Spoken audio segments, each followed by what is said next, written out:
علی نے فرمایا رضی اللہ تعالی عنہ، یغوث البحر من طلب اللآلی ومن طلب العلا سہر اللیالی، جو شخص بھی موتی چاہتا ہے حاصل کرنا سمندر سے، اسے سمندر کے اندر غوطہ لگانا پڑتا ہے، اور جو شخص دنیا میں اپنی زندگی میں کوئی اونچا مقام حاصل کرنا چاہتا ہے، اسے راتوں کو جاگنا پڑتا ہے۔ ومن طلب العلا من غیر قد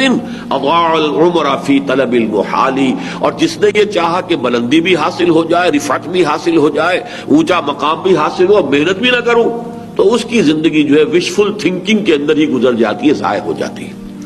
تو گویا کہ اب جو شخص بھی کسی مقصد کا حصول چاہتا ہے، اسے اپنے داعیات حیوانیہ، داعیات نفسانیہ کو کنٹرول میں لانا ہوگا،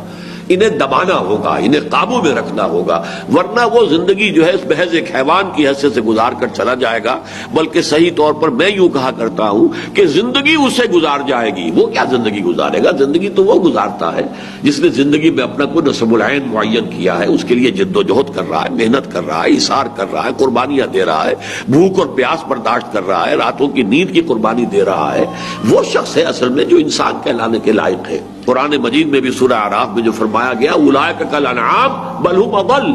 وہ تو چوپایوں کے مانند ہیں بلکہ ان سے بھی گئے گزرے ہیں، اس لیے کہ چوپایوں کو تو پیدا ہی کیا گیا اس لیول پر،